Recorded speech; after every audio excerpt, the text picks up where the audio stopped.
Don't be mad at me, brother, for my kind words. It's hard to be in a quarrel, memories blurred. We were friends through the summer, laughs and fun shared. Let's find that spark again, remember when we cared.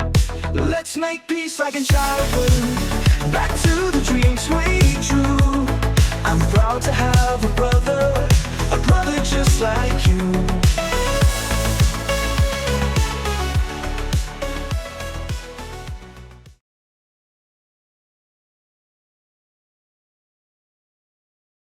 You can't do this to me, brother.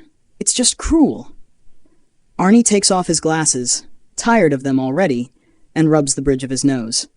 He really wants to say something hurtful to cool his younger brother's rage, who is fiercely glaring at him right now. But he only says, "Don't make a scene, Theo. This is not the time." Theo freezes for a moment, struggling with his emotions, but tries to pull himself together and only clenches his fists until his knuckles turn white. It's as if he hates the whole world. And how do you expect me to react to your orders? Theo says quietly, swallowing the lump forming in his throat. It's hard for him to compose himself, hard to maintain his trained composure when it comes to one single name. "Sign the contract and go to the site, that's all," Arnie says. "But I can't, Arnie," Theo pleads. "No buts, Theo." Arnie exhales softly because he loves his brother very much and understands everything. This company is currently leading in all possible rankings, and you know that the audit schedule and the advance payment already tie our hands. And that's not the most important thing, I hasten to add. Arnie raises his voice slightly. Right now, the sympathy blooming deep inside him irritates him wildly, but he suppresses his emotional impulse, leaning towards his brother. What's important is that if we return the advance payment now, it will damage our reputation, and we can forget about decent clients for the next few months. You understand this perfectly, just bear with it. "I hear you," Theo breathes out, not breaking eye contact. "The main thing is that you understand me, Theo," Arnie asks. The younger brother seems to deflate. His polish and composure practically disappear as he sinks heavily into a chair. He thinks for a few moments, tries to collect himself, and continues to ponder.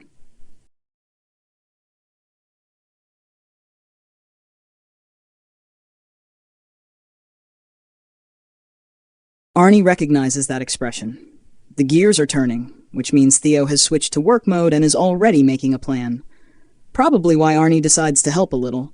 The contract was signed by Luke Phipps, the deputy CFO, so I doubt he's even aware. At least, not until you're done. "Is there a chance I can work remotely?" Theo asks hopefully. "No, that's out of the question.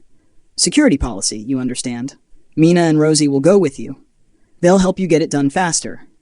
We have 3 days for the final calculations, but with your team's help, you can finish much quicker, which is in my best interest too.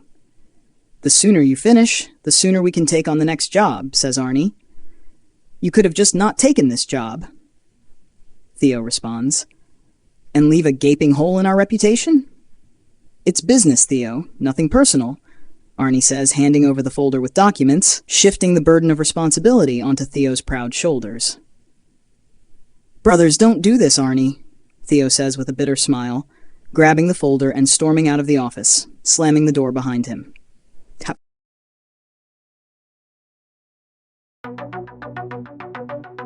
Don't be mad at me, brother, for my kind words.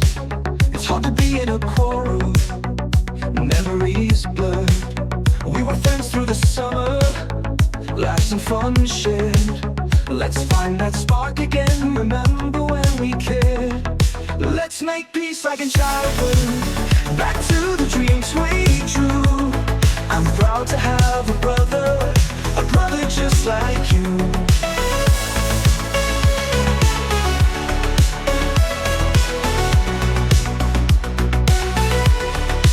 Streets we roamed together, games that we played. Hard to stay apart now, don't let love fade. We built castles of wonder, stories in our eyes. Let's mend the cracks now, no more goodbyes. Let's make peace like in childhood. Back to the dreams we drew. I'm proud to have a brother just like you.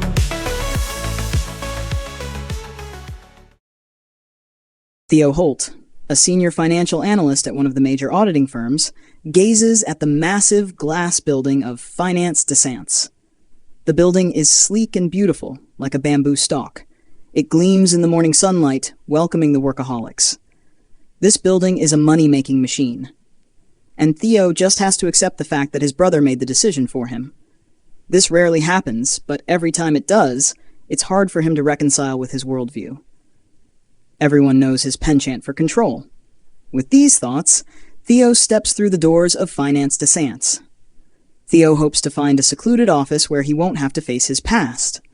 Otherwise, it will be hard to keep his composure. It will be hard not to walk up and rest his forehead against that broad chest, inhaling the familiar scent of warm skin. Or to run away.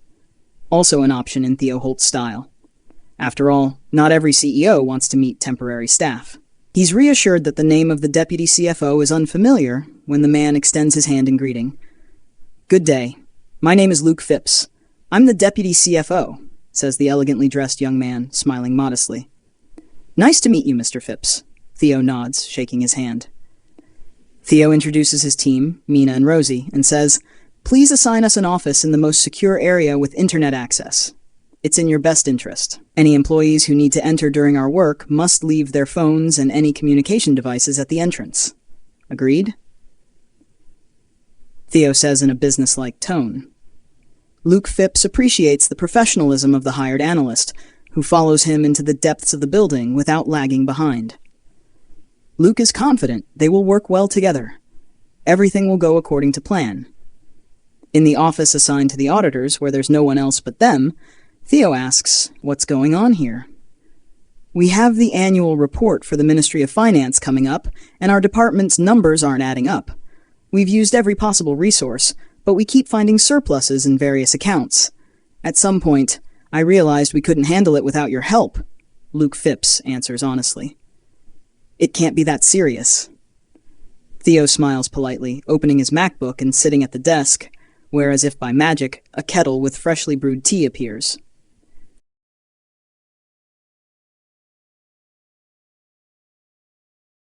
Theo's lips press together instantly.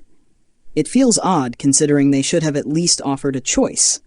It seems like the drink is meant for one specific person, Theo Holt.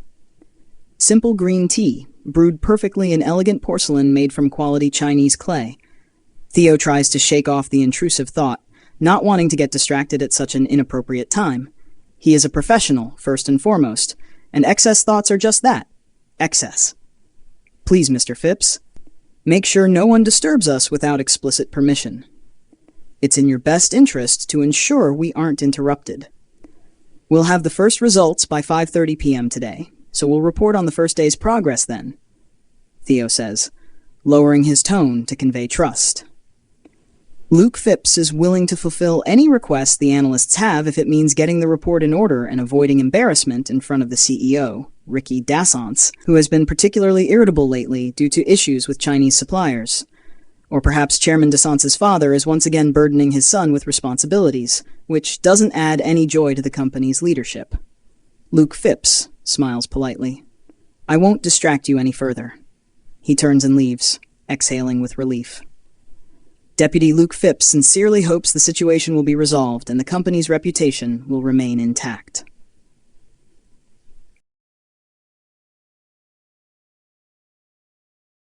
Over time, Theo learned to manage his emotions when it came to the one and only love of his life. Yes, it was painful and frightening. Yes, it was strange and new, but it was a path he simply had to walk. And though not everything might go according to plan, Theo always found the strength to handle everything on his own. He always did. He tried, at least. Sometimes his brother helped. But in his new life, Theo let no one else in. He didn't want to, hiding in the cocoon of his own pain and memories. They help him live even today. He got used to loneliness. He had no one after the breakup with his only beloved. He didn't need anyone. Theo was too repulsed by others' touches and flirting glances. It's fair that people consider him asexual, He doesn't bother to correct them. Not that anyone asks. And that's fine. Theo broke his own life with his own hands, but he never regretted it for a second. That's his paradox. He clawed his way out of suffocating depression, leaving himself with the bittersweet joy of having experienced it. There was love, sincere and pure, like the water of mountain streams. Innocent, because it was his first and only. There was open happiness, so sincere it hurt. He had all this, and he walked with it hand in hand for 4 unforgettable years. And it seems the gentle sorrow nestled in his chest will keep the smoldering embers warm for the rest of his life, scattered on the ashes of his broken and burned heart. Now, comfortably settled at the central table, he deftly taps his thin fingers on the keyboard, working through formulas, looking for the unpleasant mistake that a whole staff of economists at this big and solid company couldn't prevent. During lunch break, the girls went down to the cozy cafeteria, grabbed a bite, and brought back a couple of rice balls and a big, juicy steak for their boss, who was buried in numbers and reports. "Theo, try this," Rosie says, offering the container and looking hopefully at her focused boss. She values him greatly. He's like an older brother who always stands by her and protects her when needed. And Rosie is terribly worried about him. She has no idea that her boss is teetering on the edge of a precipice, a single misstep away from falling and breaking his own bones.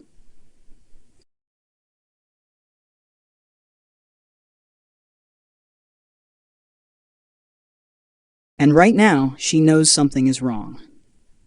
Having received the sole instruction from Director Arnie Holt as a curtly thrown phrase, "Watch his eating," Rosie understood that there was serious concern for Theo. It's subtle if you don't know the recent past of the brothers, if you don't know the story of one of them battling inner demons. Theo has no idea he's being looked after, but she's been his assistant for 2 years, so she notices the barely visible tremor in his elegant fingers, the clenched jaws, the sunken cheeks, and the grim silence. A chill runs down her spine as she recalls how a small circle of informed people literally pulled him back from the brink, using every possible and impossible method. This isn't psychiatry. Rosie knows that Theo Holt is not ill. It's just that his body has an unpleasant and frightening trait called anorexia nervosa. Under extreme stress, his body forgets to eat, rest, and replenish energy. Theo Holt's consciousness plays a cruel trick on him. He completely loses his sense of hunger and thirst. He can go without sleep for days. But then, oh my God, it's terrifying to remember how they revived an emaciated Theo in an American clinic. All this was caused by just a request to be part of an independent expert team in a trial against a corrupt businessman who had hidden several $1,000,000 from the tax authorities. And now, the simple phrase, spoken in a quiet, tense voice by Director Holt, makes her pay attention to the empty, dark look in Theo's eyes. Someone might think that Mr. Holt looks focused, but no. This is how Mr. Holt looks when anxiety is already inside, spreading poison through his veins, poisoning his just-recovered body. But contrary to expectations, Theo reaches out and picks up the small rice triangle, silently taking a bite.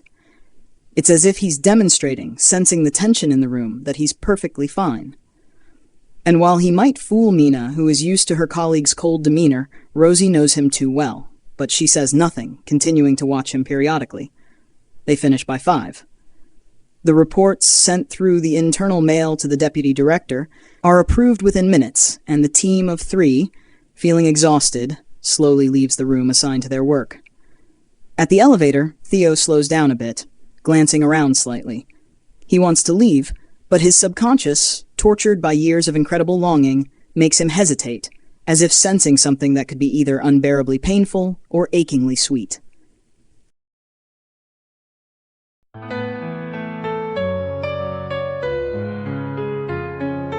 Painfully broken heart, searching for a way home.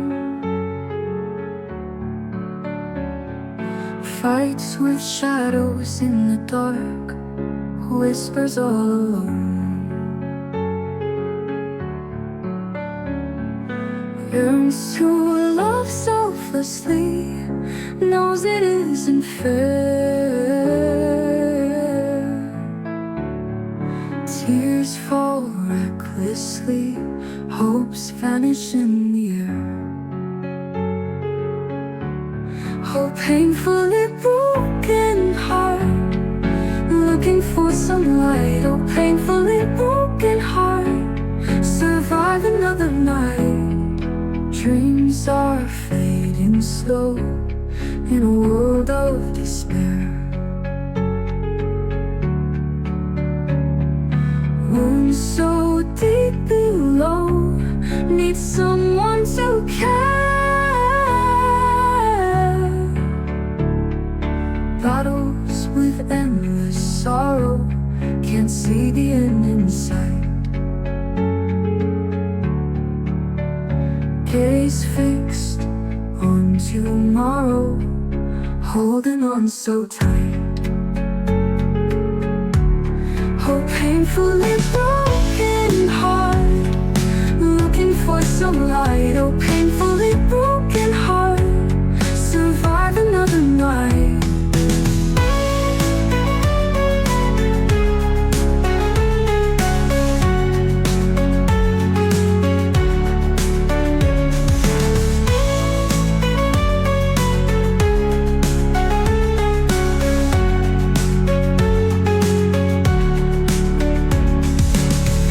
Are fading slow in a world of despair. Wounds so deep below need someone to care. Another night.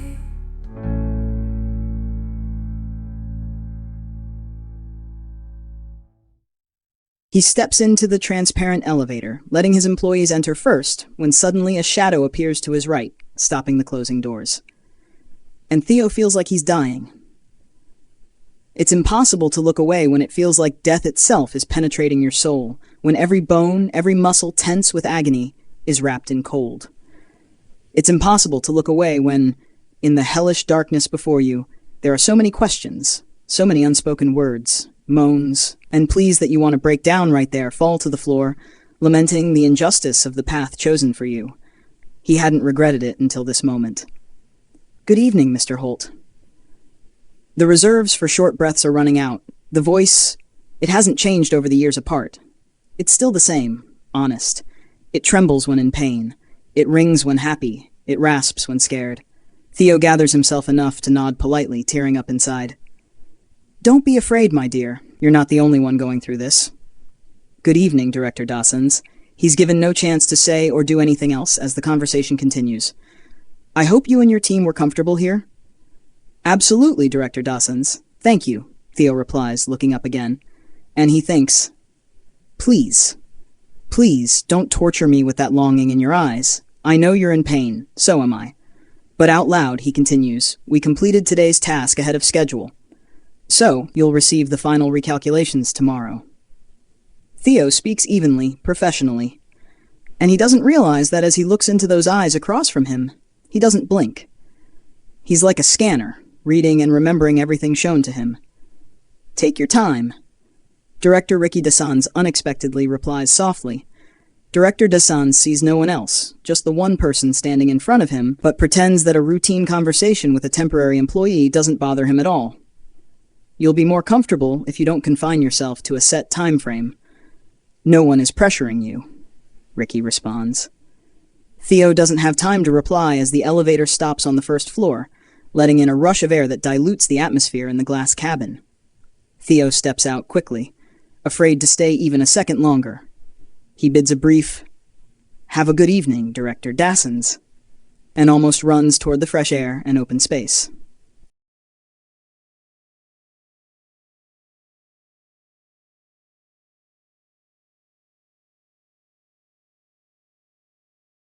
Only when he sits in the driver's seat of his car does Theo remember that his girls are following him like ghostly shadows.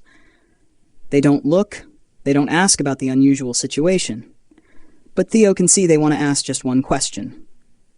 He answers before their curiosity gets the better of them. "We went to school together."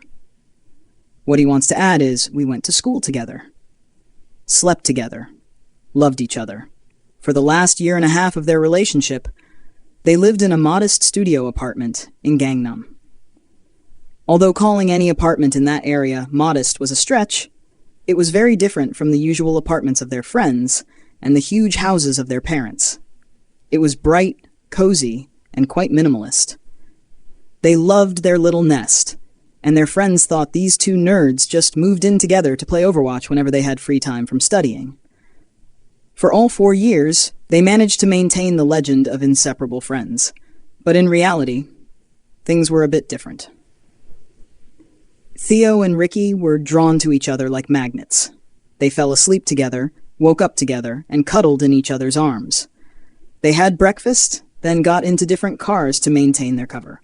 They made plans and intended to fly to the US to get further education and find a way to stay there permanently as an official couple. They believed in their fairy tale until the very end and held on to each other, facing doubts and fears, looking confidently ahead. They loved each other deeply and were determined to do everything possible to never be apart. In public, they were best friends. At home, behind closed doors, they kissed passionately, hugged tightly, and never let each other go. They adored and took care of each other. They had incredible intimacy or just played video games all night. They were always together, in everything.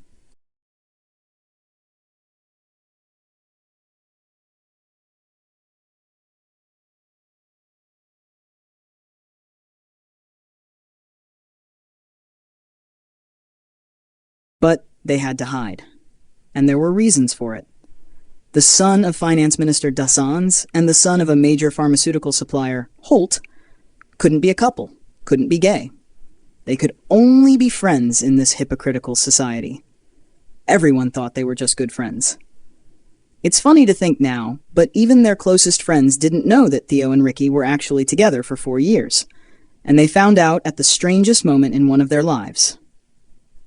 They found out and were completely shocked. Theo dismisses another call from his brother, typing, "I'm fine, I ate," in the messenger before grabbing a bottle of wine from the bar. The weight of the world is still in his beloved's gaze in his mind. The vibrating voice, distorted and desperate, echoes in his ears. And the memories. Memories. So many. Thousands. Millions. Every day, hour, minute spent together. Every meaningful phrase, every smile, every sigh, moan, tear. It's killing him. It started killing him 3 years ago when the door closed with a final loud slam, and it continues now. It turns out that bittersweet nostalgia can cause so much pain. It reopens old wounds, gathers the ashes of a burnt-out heart into a pathetic pile, and it grins. Strange association, Theo thinks, as he imagines how the warmth of the sun turns into green mold. He's always had a problem with his imagination. It's unhealthy. But Ricky, it turns out, loved him for it. "I fell in love with you first," Theo would say when he wanted to be a simple romantic. "But I fell in love harder," Ricky would always reply, smiling the same big smile, and kiss him on the lips.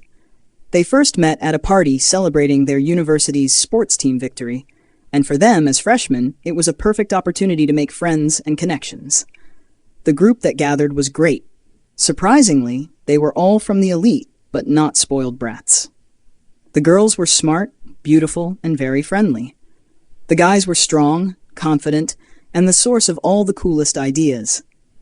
There were never any fights or misunderstandings among them, even though each one was essentially a leader with blue blood.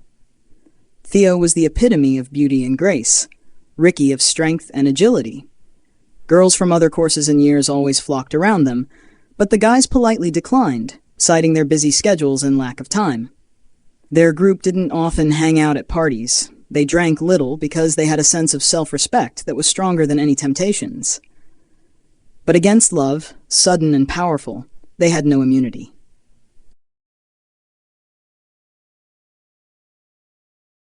How did it happen?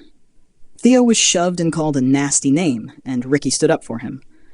That evening, as Theo smiled gratefully and said goodbye, he quietly admitted, "Actually, that guy was right.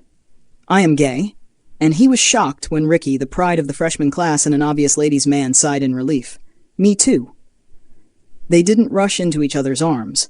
They approached it beautifully gracefully, unnoticed by others, but deeply meaningful and intimate for themselves. They politely turned down the girls and responded with gentle sharpness to the jabs from their friends. They cherished their bond because they understood It was forever. Step by step, they moved forward without looking back. Always forward, always toward a shared future together. Ricky threw himself wholeheartedly into their relationship. He brushed off warnings, and it was terrifying to imagine what Ricky's father might concoct to break them up. Theo's parents were more accepting. Theo rarely saw Mr. Dassans. Each meeting was awkward. Mr. Dassans didn't care who his son associated with as long as the teachers didn't complain. Ricky fulfilled his obligations, didn't tarnish the family's reputation, and didn't cause unnecessary irritation. They lived their happy life. Together, hand in hand.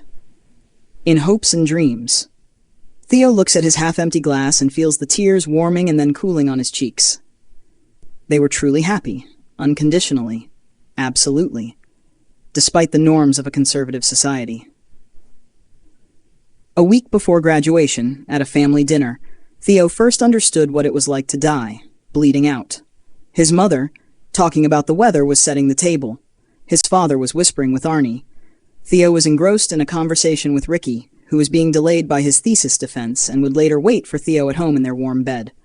Sitting at the table, the whole family sincerely wished each other a good meal and started a light conversation. And suddenly, his mother asked, "Mrs. Dassans shared the latest news. You're going to be Ricky's best man, right? They're planning a grand event. Son, you should give your friend a hefty envelope, otherwise you'll be embarrassed later." And the space, resonating with the remnants of his mother's pleasant voice, suddenly shattered and crumbled. It was the sound of the sky falling from a vast universe. Theo was sure of it.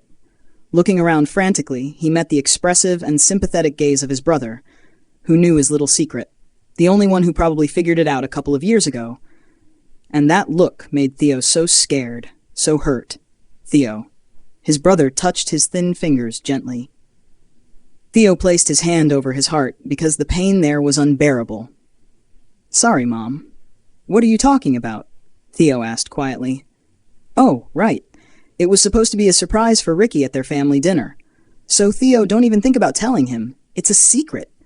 His mother laughed cheerfully, glancing at his father. His father smiled back. He loved his mother and her laughter, and Theo loved Ricky, who was being taken away from him in such a sure and reliable way. The memories burn. They sear into the back of his mind.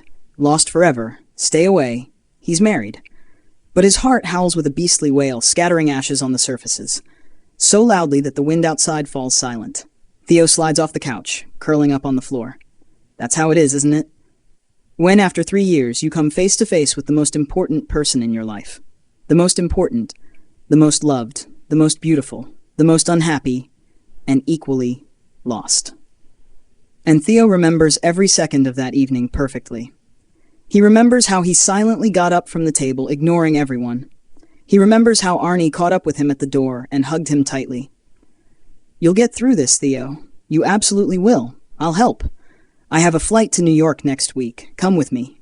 You can't stay here."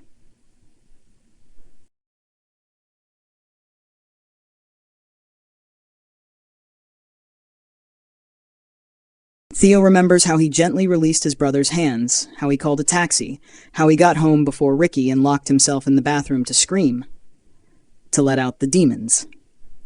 He remembers how he responded to his lover's worried look with a simple, "I'm just tired, sorry," and buried himself under the blanket, but still crawled under the strong, embracing arms of the most important person in his life. He remembers waiting for Ricky to fall asleep, unaware of the nightmare that awaited him, awaited them both, while Theo was already living in the nightmare.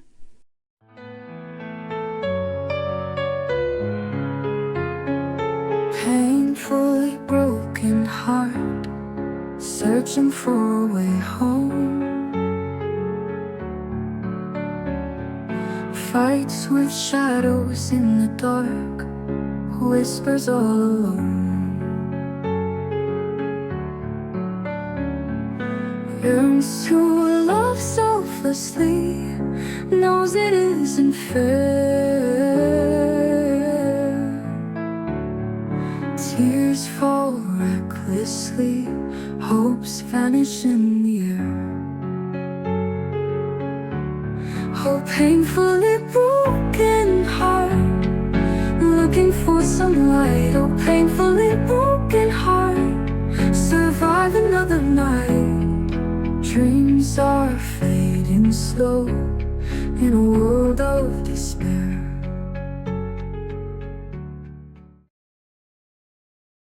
It's terrifying to recall that day. Theo acted like an executioner, raising his sword and striking at the heart. You're abandoning us. How can you? Ricky shouted across the apartment. They're going to marry you off, Ricky, if not now, then in a year. And every single day, I'll go to sleep and wake up thinking that at any moment, they'll take you away from me. And you know better than anyone the kinds of bad methods they'll use. Your father won't relent. Believe me, you'll regret not compromising now. Because I know how it will end. He'll find leverage, he'll press on your weakest point, me.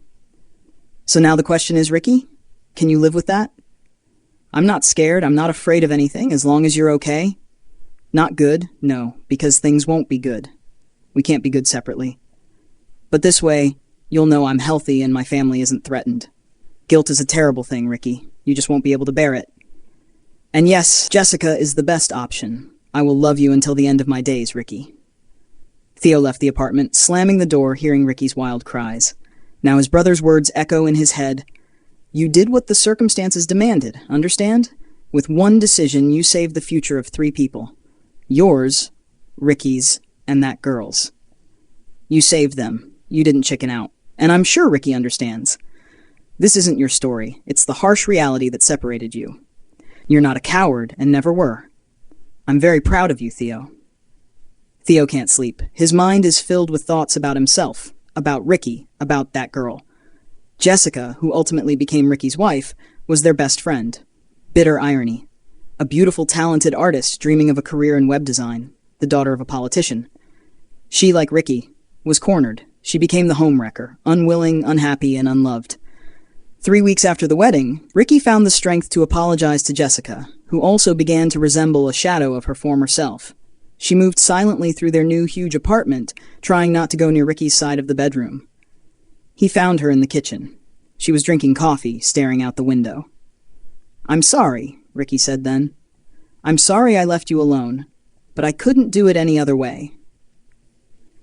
Jessica silently looked up at him with a glassy stare and nodded slightly.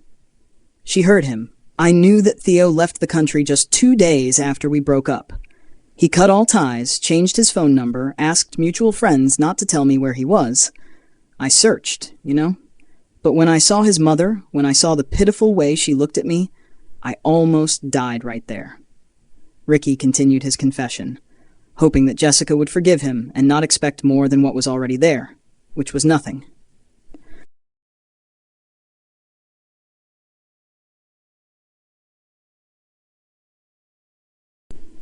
You threw a tantrum in front of all the guests, whispered Jessica, trembling. It really was a horrific scene. Ricky lunged at Mrs. Holt, begging her to tell him where Theo had gone. He kept shouting, "Where's my Theo?" Then Ricky started crying, and he couldn't calm down until his friends took him away. Their friends at university thought they were just best friends, but after exchanging glances, they realized Ricky and Theo were a couple. Jessica cried too. It hurt her that their families had destroyed 3 lives. She really did want to get married, but not to Ricky. Not Ricky, who had completely won her heart about 3 years ago. With his aloofness, his uncharacteristic tenderness, and his true, almost otherworldly beauty. I can confidently say that we both love Theo, whispered Jessica then, trying to gather her thoughts. Pale, emaciated, closed off in her own cocoon of memories and regrets. This is just some cruel joke, right? Jessica laughed bitterly. Ricky slid down the wall. He's suffering so much out there, far away, while we're here together. It's ironic that we both want to be anywhere but here, replied Ricky. In the end, Theo was right. Jessica became a victim of the intrigues of 2 powerful families who decided to preserve their reputations, boost their popularity in the political race, and at the same time, stifle the free-spiritedness of their children.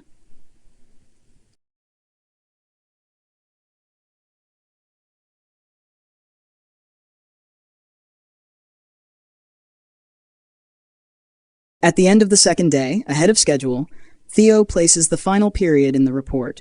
closes the file, and sends it to the Deputy Director of Finance. He dismisses his team, waits for the client's response to address any potential questions, and calmly plans to leave with a sense of accomplishment. Theo won't lie to himself. He hoped and believed that Ricky would come by to say goodbye, offering a glimmer of hope that perhaps he was forgiven. Your team professionally identified the errors, and the responsible parties have been punished. Thank you. Ricky's voice slid down Theo's spine. There are no guilty parties, Mr. Ricky. Your account automation simply failed. Theo addresses him formally, afraid to cross the line. Is that in the report? Ricky steps closer, looking into his eyes. The familiar scent of Paco Rabanne, which Theo had gifted on Valentine's Day, hits his nose. Yes, I documented everything. Did you come to discuss our services? Theo asks. No, Theo, Ricky says softly, seeing Theo tense up. I came to ask how you are, Theo. I'm all right, and you?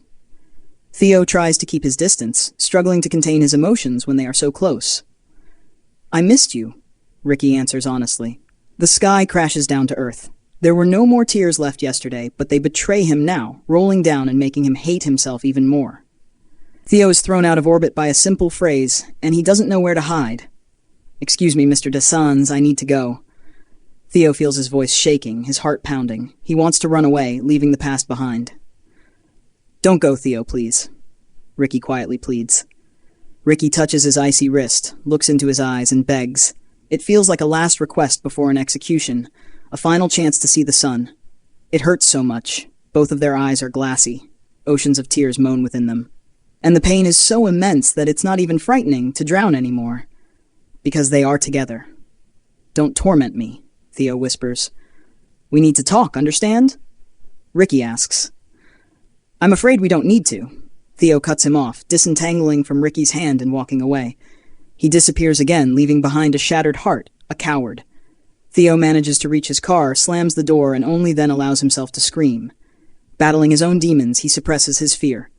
He's afraid again to run back and hold on tight, to wrap himself in warmth like a blanket, to feel that boundless support once more. They can't be together. It's forbidden. It's cold in the apartment. Theo, wrapped in a blanket, hides from the whole world. He remembers the moments of the brief meeting and regrets not touching back. He didn't preserve the warmth of the skin to return to in his thoughts, to the one and only person who deserves all the love in the world.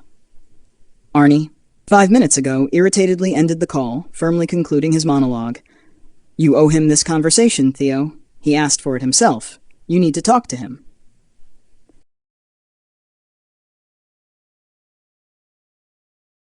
Must do everything. Must be understanding and kind. Must speak. Must respond. Must live the way others want. Theo is exhausted. The wounds are bleeding again. He needs to build a strategy and restore himself. His head is slightly spinning, but Theo drinks water. He's hungry. His body hasn't received energy for 2 days, and he deceived the girls and Arnie because he can't eat right now. Miraculously, he made it to his apartment. He didn't have enough energy for anything else. He just needs to rest. To forget everything. Try not to think. Not to remember the sadness in beloved eyes. Not to remember the overwhelming desire to prolong the moments of the meeting. Not to remember the panic. Not to remember the joy and sea of love. Theo is awakened by the doorbell. He gets up, wrapped in a blanket, absolutely sure that Ricky has come. There's a smoldering ash in his chest. It's time to gather the coals and ignite a new fire. Come in, Ricky, Theo whispers, letting Ricky in. Theo looks like a sparrow with eyes swollen from worry. Theo goes to the kitchen, pours a glass of water for his guest, turns on the electric kettle and sits at the table. Arnie said I owe you a conversation, Theo says quietly. He's a very wise older brother, Ricky smiles. You abandoned me, Theo, Ricky begins. I'm guilty before you. Guilty before you. Before myself. Before us. Every day I think about the pain I caused you. But understand, I saw no other way out. Theo speaks softly. You abandoned me. You once promised me you'd always be there. Ricky explodes, clinging to the one thing. I promised to love you forever. Theo corrects him. You didn't keep your promise. You abandoned me. Ricky raises his voice.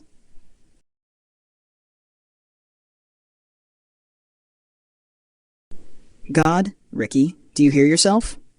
They married you to Jessica after we broke up. I've been coping as best I could for these 3 years, thanks to Arnie taking me to America.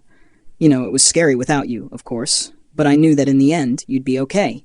That's what reassured me about my decision. You have a good life, a company, a family. You're successful. It makes me happy that you're all right. Theo raises his voice. I'm not all right, Ricky replies. Ricky, I just want you to forgive me. That's really my only wish. Theo pleads. I'll forgive you. I'll forgive you, Theo, but only if you stay with me. If we're together again. Ricky takes a slow step forward. You're married, Ricky, Theo reminds him. We've been divorced for over a year, and I love you, Theo. I've never stopped loving you, Ricky responds. Mixed feelings of guilt and exhaustion detach Theo from reality, and he faints. Ricky catches his falling thin body and holds him, sinking to the floor with him.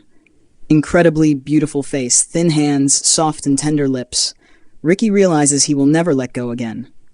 When Theo regains consciousness, he feels hot hands on his back. One, so large, firmly pressing him to a powerful chest, and the other gently stroking his back. Theo hears Ricky whispering, I won't let go, Theo. I won't let go anymore. I'll heal you. Take care of you. We'll be together. I'm fine, Ricky. I just forgot to eat, Theo says calmly. He doesn't want to appear weak. Ricky ordered delivery from a restaurant to feed Theo. Tell me everything, Ricky. I really want to know how you lived without me all this time, Theo quietly asks.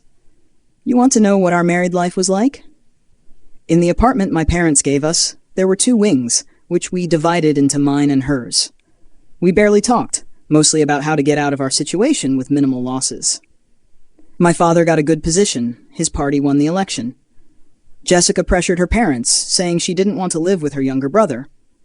I pressured my father, found dirt on him so they'd leave us alone and we could sign the divorce papers peacefully.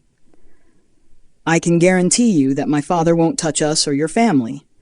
So now nothing will stop us from building our happiness. Jessica loved you too, Theo. She let you go. Really, she made me promise that we'd be together. And I have to keep that promise. She's a good person, and I dream that she'll find her happiness. Ricky smiled, looking directly into Theo's eyes.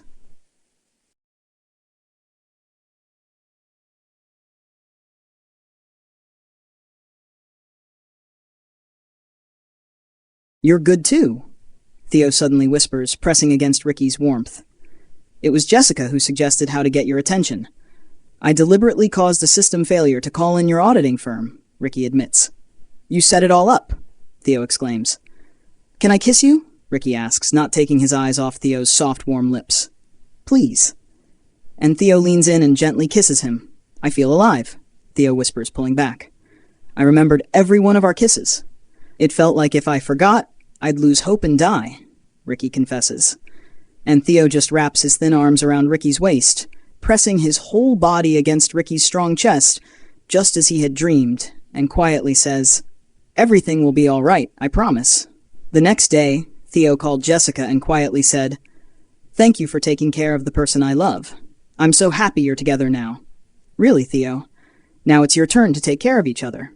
Please stay together. A tear rolled down Jessica's cheek. And I'm inviting you to my wedding in 2 months. We will definitely come, Jessica, Ricky replied.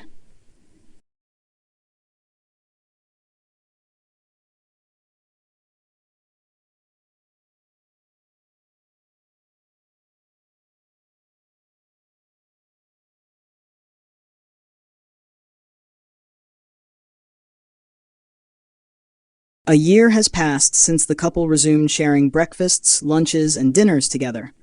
For a year now, Ricky has been waking up in the arms of the person he loves, breathing in the scent of his favorite perfume.